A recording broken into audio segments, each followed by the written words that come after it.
빈들의 마른 풀같이 시들은 나의 영혼,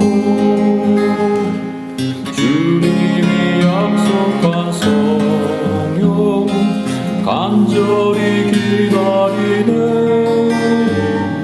가물어 메마른 땅에 단비를 내리시듯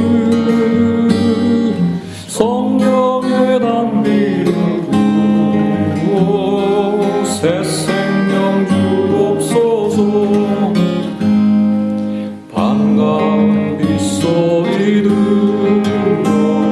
산천이 춤을 추네. 봄비로 내리는 성령 내게로 주옵소서. 가물어 메마른 땅에 단비를 내리시듯 성령의 단비를 부어 새 생명 주옵소서. 절 따라 우보를 내려 초목이 무성하니 갈급한 내 심령 위에 성령을 부으소서. 가물어 메마른 땅에 단비를 내리시듯 성령의 단비를 부어 새 생명 주옵소서. 참되신 사랑의 언약 어길 수 있사오랴.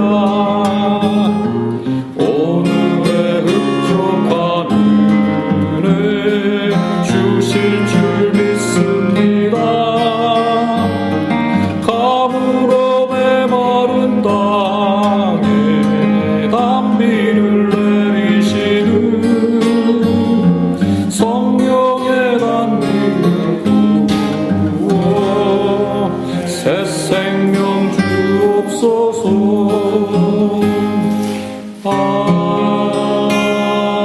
아멘. 아론이 이르되 내 주여 노하지 마소서. 이 백성의 악함을 당신이 아시나이다. 그들이 내게 말하기를 우리를 위하여 우리를 인도할 신을 만들라. 이 모세 곧 우리를 애굽 땅에서 인도하여 낸 사람은 어찌 되었는지 알 수 없노라 하기에 내가 그들에게 이르기를 금이 있는 자는 빼내라 한즉 그들이 그것을 내게로 가져왔기로 내가 불에 던졌더니 이 송아지가 나왔나이다. 여호와께서 모세에게 이르시되 너는 내가 애굽 땅에서 인도하여 낸 백성과 함께 여기를 떠나서 내가 아브라함과 이삭과 야곱에게 맹세하여 네 자손에게 주기로 한 그 땅으로 올라가라.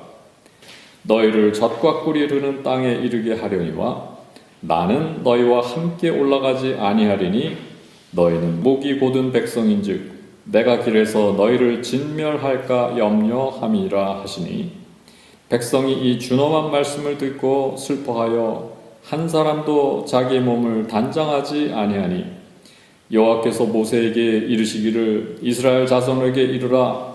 너희는 목이 곧은 백성인즉 내가 한순간이라도 너희 가운데에 이르면 너희를 진멸하리니 너희는 장신구를 떼어내라. 그리하면 내가 너에게 어떻게 할 것인지 정하겠노라 하였습니다. 이스라엘 자손이 호렙산에서부터 그들의 장신구를 떼어내니라. 아멘. 이 시간은 우리 각자 주신 이 말씀들을 조용히 묵상하는 시간을 잠시 갖겠습니다. 그리고 묵상한 말씀들을 또 우리의 삶과 함께 나누면서 우리 모두를 통해 주시는 하나님 말씀에 귀를 기울이도록 합시다.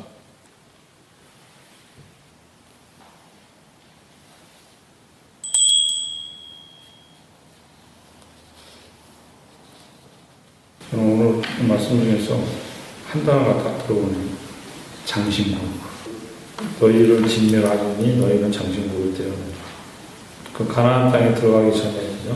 천국에 들어가기 전에 장신구가 필요하지 않은 거죠. 천국에서 필요하지 않은 거. 하나님 믿는데 필요하지 않은 거. 방해되는 거. 세상은 장신구 때문에 살잖아요. 좋은 장신구를 달기 위해서 우리가 살고 있는데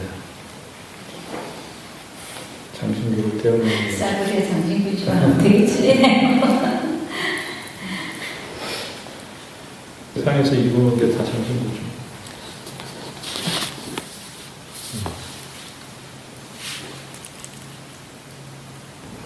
저도 출애굽기를 보고서 좀 약속이라는 단어를 생각해요. 왜냐하면 목이 굳은 백성인지도 알고 계시고 그리고 보면 또 백성이 악한 걸 당신이 안다고 이렇게 아론 얘기하는데 악한 백성임을 알면서도 약속하신 것을 주기 위해서 하나님은 계속해서 그걸 지키시기 위해서 노력하시는. 우리 사람 사이에서는 참 철석같이 이렇게 약속을 해놓고 그냥 자기 상황에 따라서 그 약속을 저버리기도 하고 깨기도 하고 어쩔 때는 변절자가 되기도 하고 우리 사람 사이에 그런 일들이 너무나 많잖아요. 우리들은. 근데 하나님은 안 그러신단 말이에요.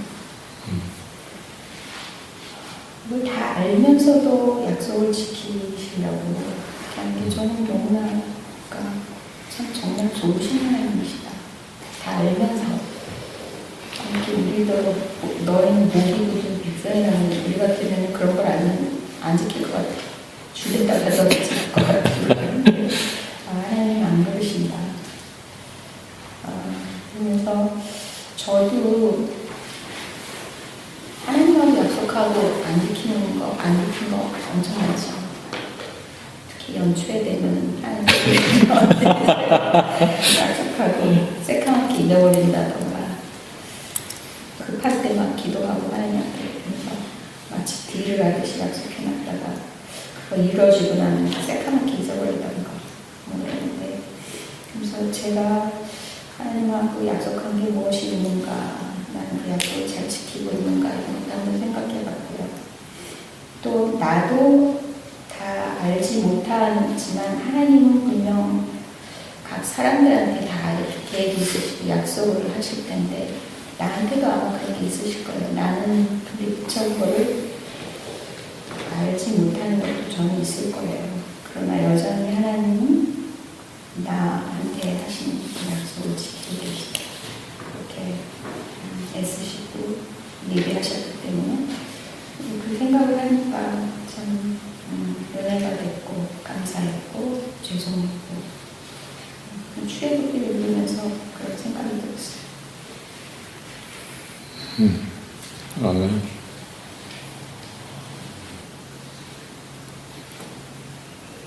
전 여기서 아론이 이 백성의 악함을 당신이 아나이다 그러면서 막 이렇게 구구절절 얘기할 때 좀 믿어지지 않잖아요. 그리고 좀 모세랑 비교되고 모세는 떠안았잖아요. 그 백성의 악함이나 잘못을 떠안고 자기가 생명체에서 끊어지더라도 그런 어떤 참된 지도자의 모습을 보였는데 아론은 이 백성 악함을 당신이 아나이다 뭐 이렇게 하면서 조금 믿어지지 않는 얘기, 금을 빼어라 자기는 그렇게밖에 말을 안 했는데 그것을 가져왔는데 불에 던졌더니 송아지가 나왔습니다 라는 이런 거기서 또 아론의 어떤 백성의 악함을 억혀주하는 아론에게 있는 또 그 악함이 자기 어떤 보호에 급급한 근데 모세가 먼저 백성이 방자하니 아론이 그들을 방자하게 하여 원수에게 수용거리가 되게 하였습니다.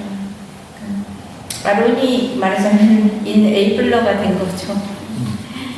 이제 마치 백성들만 나쁜 듯이. 왜냐면 그냥 아론은 사실 이거보다 더 잘 알잖아요.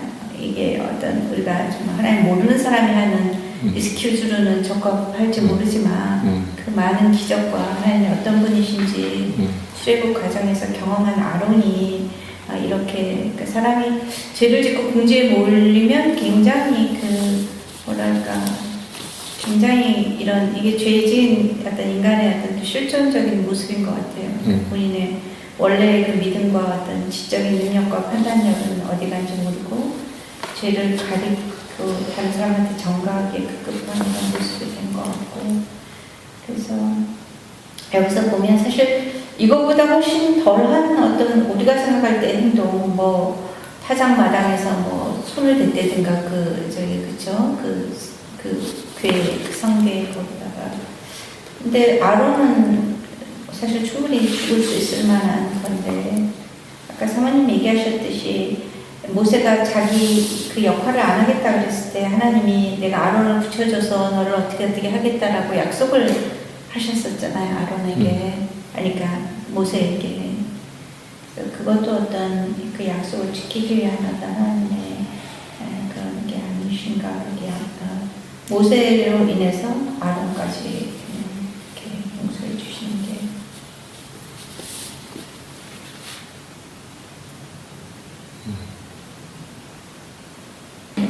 사람이 진정으로 자라난다는 것은 사람이 자라난 후에 이 무상의 상태, 그러니까 그 어떤 대체물에 대해서 지쳐가는 이 상태, 아까 지금 유진희 기자님이 장신구 얘기도 하셨지만 그것도 하나의 이변이 아닐까 생각이 좀 들고, 이것가 있다면 내가 불안하지 않을 거야, 내가 이거가 있다면 안전할 거야, 내가 이러고 있다면 확실할 거야, 이런 어떤 그거를 넘어서는 것이 하나님 아주 자라남이다라고 지금 말씀하시는 것 같아요. 그래서 이제 그런 관점에서 볼 때 두 가지 패러볼을 봤을 때 성령과 능력을 기름붓듯이 부어주신다. 그래서 마대에게 믿는 모든 사람을 고치셨다. 굉장히 좀 비현실적으로 보이고 굉장히 진짜 우리랑 좀 떨어진 슈퍼내추럴한 그런 세계잖아요. 그런데 지속적으로 하시는 말씀에 요한복음에도 내가 하나님과 하나 된 것처럼 너희도 하나가 됐다. 그 능력과 성령이 너희에게도 있다. 너희가 이것들을 취했으면 좋겠다. 그런 예수님의 소망이신 것 같아요. Old Testament God and New Testament God is a very big contrast. 오케이. I found it very interesting. 그러니까 우리는 용서하고 베풀어 주시고 그런 하나님을 생각하게 되게 더 pleasant thoughts. 내 어쩔 때 보면 하나님이 되게 원망하실 때도 있는 걸 까먹어요.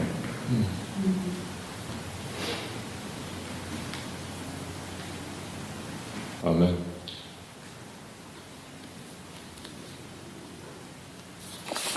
한국에 있을 때인데 하루는 밥 먹으려고 동네 허름한 식당에 갔어요. 벽에 액자가 하나 걸려 있는데 꾀죄죄한 액자 속에 범상치 않은 문구가 적혀 있는 바람에 제가 한참 이제 들여다봤던 기억이 있습니다.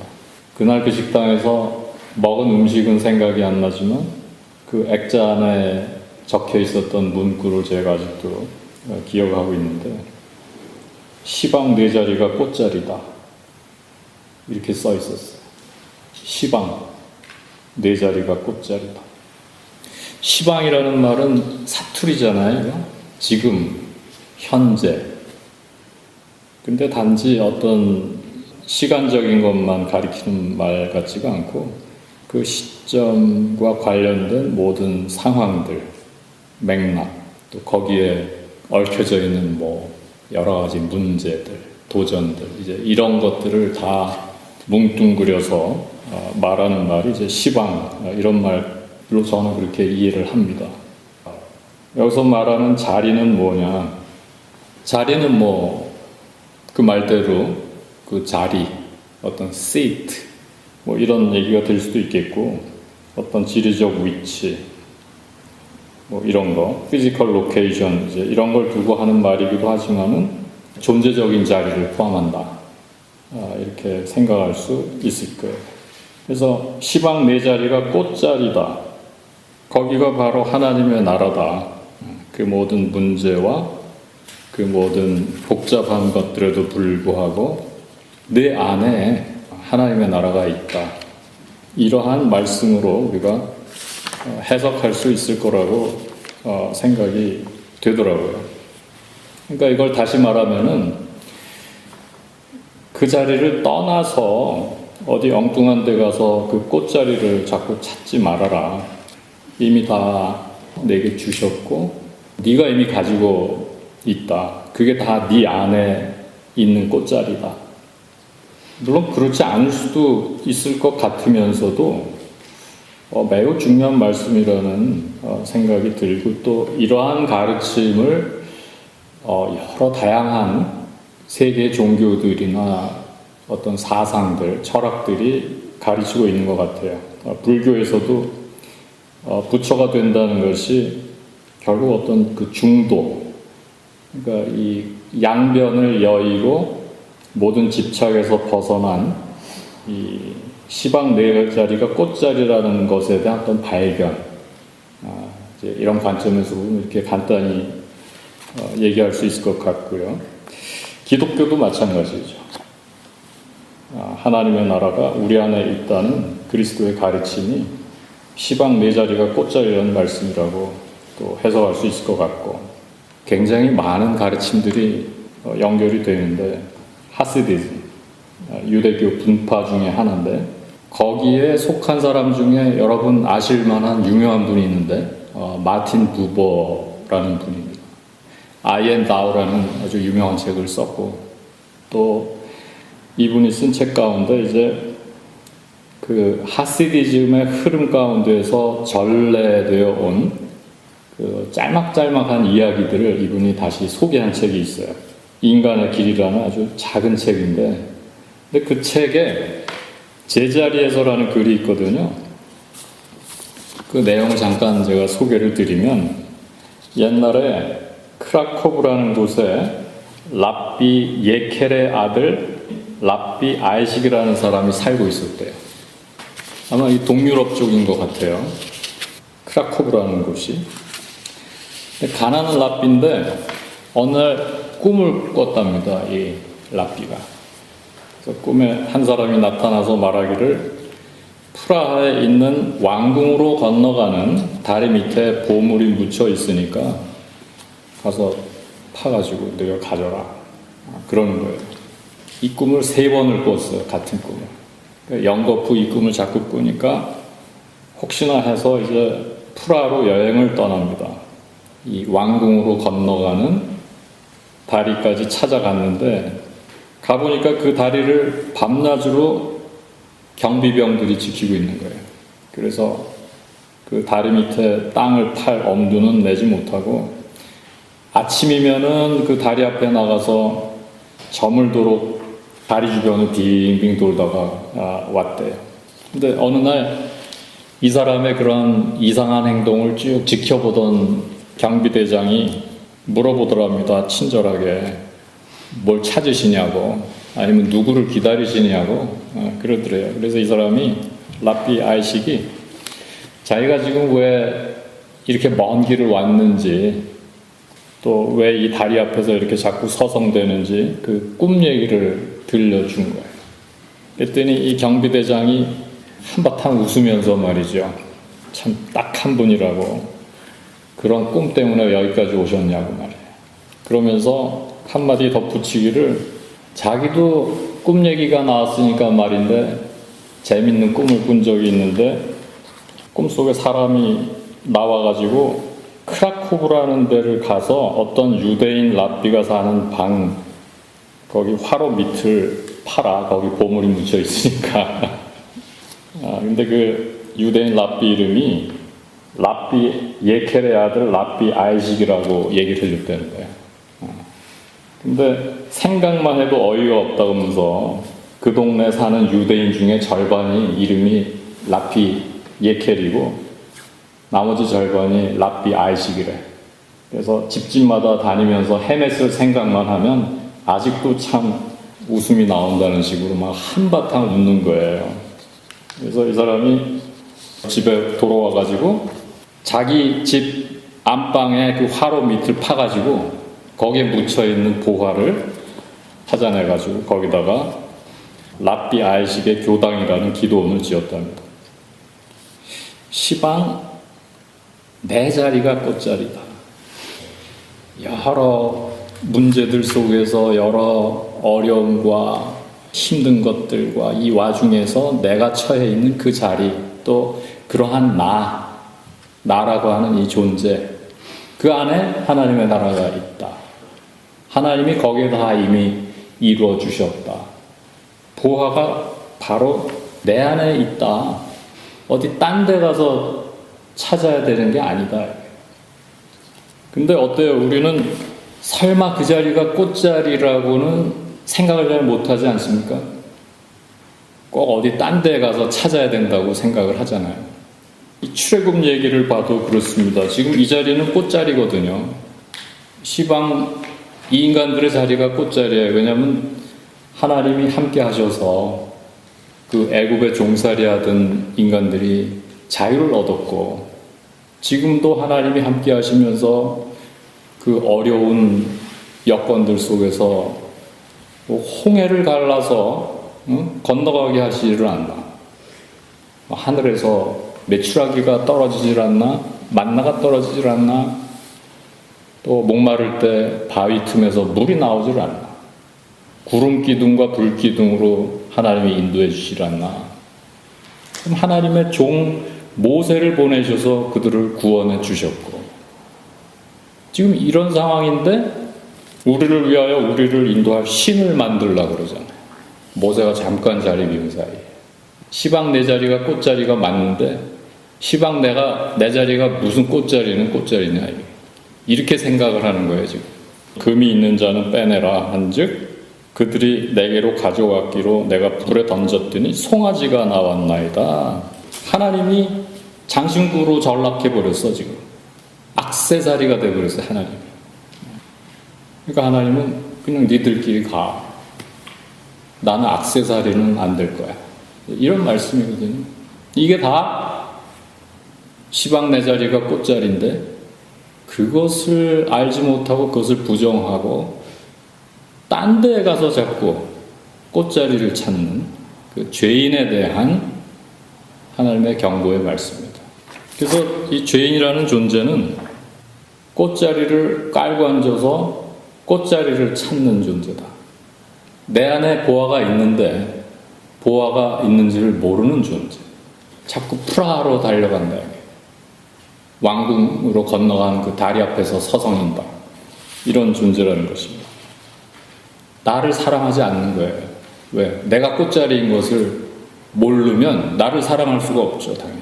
근데 나를 사랑하지 못하면은 또 이웃을 사랑할 수 없잖아요. 그래서 이렇게 악순환이 되는 것입니다. 그래서 예수님이 오셔서 하나님, 저들이 제발 좀 알게 해주십시오.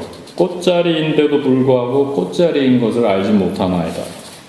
애굽에서 이끌어내시고 늘 동행하시고 함께 하셔도 그것을 모릅니다. 하나님이 사랑하셔도 모르고 귀한 것을 주셔도 모르고 허튼 데서 꽃자리를 찾으려고 합니다. 나는 왜 이렇게 못났냐? 난 할 줄 아는 게 왜 이렇게 없냐? 나는 왜 이렇게 안 예쁘냐? 내 팔자는 왜 이러냐? 맨날 이럽니다, 하나님. 저들이 자기가 어떤 존재인지를 좀 알게 해 주십시오. 그걸 잘 보여주는 말씀이에요. 여기서 우리가 결국 만나게 되는 존재적인 문제는 죄가 우리의 눈을 흐리게 해서 꽃자리도 꽃자리로 안 보이고 보물도 보물로 안 보이는 거거든요. 내 집에로 돌아와서 지금 그 화로 밑에 있는 그 보물을 파내서 내 것으로 삼기 위해서는 어때요? 이 죄의 문제가 해결돼야 돼요. 이게 죄가 눈을 가리우는 거니까. 그래서 주님이 오신 거거든요. 너무너무 귀함에도 불구하고 그것을 모르니까. 예수님이 오신 것입니다. 우리가 그걸 알아야 되는데 결국은 우리가 얼마나 귀한 존재인지를 알아야 되는데 그 알미라고 하는 이 어떤 깨달음, 그 하나됨을 우리가 스스로 이룰 능력이 없어요. 그러니까 그 죄로부터 해방될 힘이 없단 말이에요, 우리 스스로가. 여기서 이제 불교와 기독교의 큰 차이가 나는데 이것을 불교에서는 이제 자력으로 할 수 있다고 이제 보고 기독교에서는 자력으로는 안 된다고 보는 거예요. 이게 다 예수님 덕이다. 꽃자리 되는 건 다 예수님 덕이다. 그러니까 가지고 있으면서도 누리지 못하는 이유는 죄 때문인데 그 죄 문제가 해결되는 것이 예수 그리스도를 통해서 가능하다. 이게 내 힘으로 되는 게 아니다. 예수 그리스도의 기도 안에 길을 열어 놓으셨다. 또 한번 같이 말해 봅시다. 시작. 아버지여, 아버지께서 내 안에 내가 아버지 안에 있는 것 같이 그들도 다 하나가 되어 우리 안에 있게 하사 세상으로 아버지께서 나를 보내신 것을 믿게 하옵소서. 아버지여, 아버지께서 내 안에. 그러니까 하나님이 예수님 안에 계시고 그 다음에 예수님이 하나님 안에 계시듯이 그들도 지은 자매도 용집사도 여기 있는 분 한 분 한 분. 그러니까 우리 힘으로 안 되는 부분이죠, 이거는. 근데 예수님이 이 죄인을 끌어안으시는 겁니다. 끌어안기 전에도 우리는 꽃자리에 우린 보석 같은 존재거든. 근데 문제는 그러면서도 자기가 그런 존재인지는 모르니까 보화가 지금 내 방 밑에 묻혀 있는데 그럴 리가 없다고 생각해. 그 죄인을 다시 자기 집으로 불러들이는 게 지금 예수님이에요. 그거를 알게 해달라는 거예요, 지금 예수님 기도가. 꽃자리면서도 꽃자리가 아니라고 여기니까. 그러면서 나타나는 아픔이 얼마나 많아요. 근데 예수님을 보내주셨다. 그래서 꽃자리면서도 꽃자리인 것을 모르던 존재가 비로소 꽃자리를 발견합니다.